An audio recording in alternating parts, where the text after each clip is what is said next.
Hey there, Grumpy Old Fart here. Be sure to check me out over on Rumble. There you'll find all of my stuff from YouTube, plus my political and social commentary and weekly current events, which YouTube frowns on. Links to my Rumble channel, as well as my other YouTube channels, and links to let you order my books are in the description of this video. If you enjoy my content, please like, subscribe, share, and comment. I welcome your comments, even if you disagree with me. Now, on with the video. Hey there, Grumpy Old Fart here. I'm doing a cryptid encounter video on the Thunderbird. Thunderbirds are very prevalent in this area, but finding articles on them that are credible is daunting to say the least. They're rare as yeah, they're just rare. You know. Anyway, I finally found a few articles that I felt I could trust. So here we go. Cryptid encounter, the Thunderbird.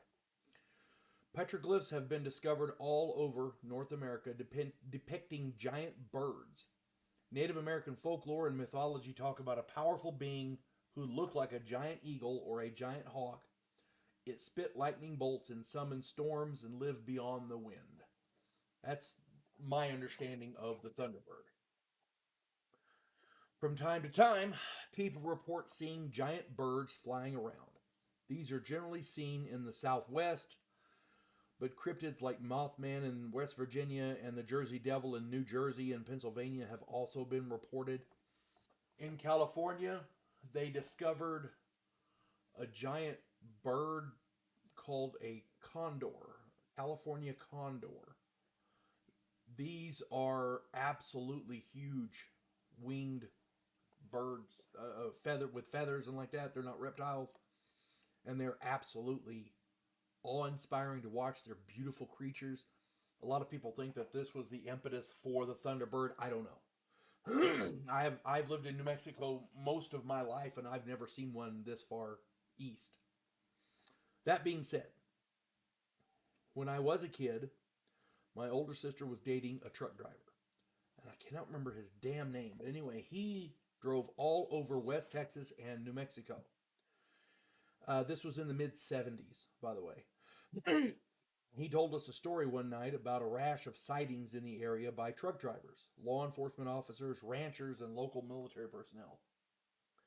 What had been universally reported had been a large bird about the size of a man with a wingspan far in excess of 20 feet.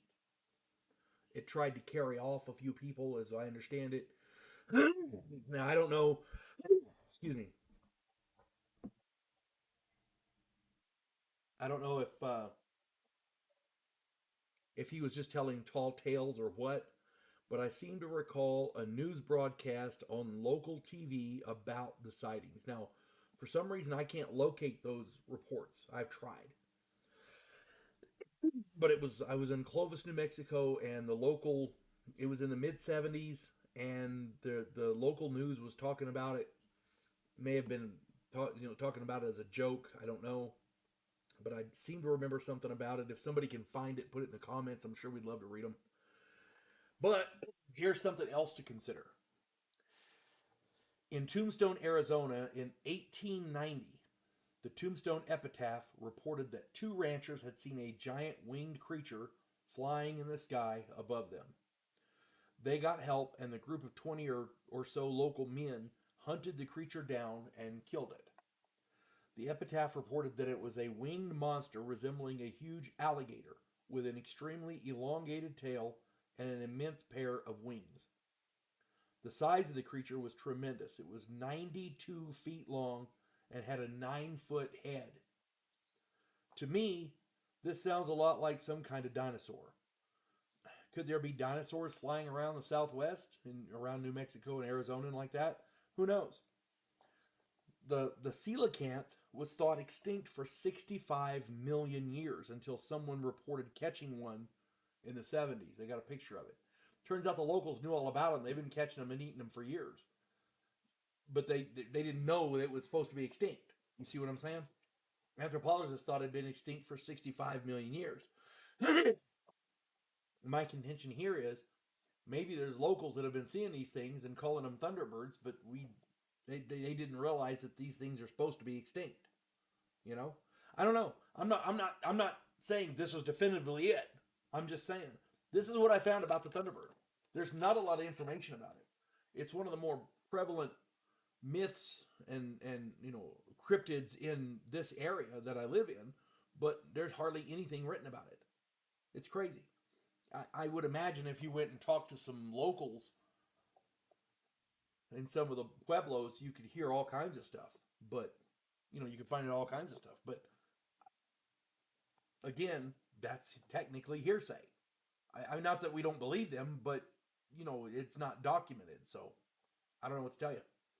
At any rate, anybody else has any more information, put it in the comments. I'm happy to read it. And if you can find that news article on the TV, put it in there. I'm glad to read that as well.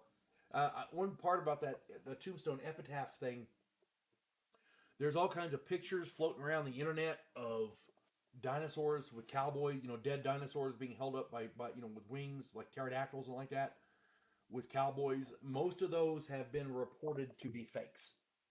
I haven't found one yet that looked real enough for me to say, yeah, that's definitively it. So if you have one like that, please let me know, because I by all means, I don't know everything. I've not seen everything. So at any rate, hope this finds everybody well. You folks have a good one.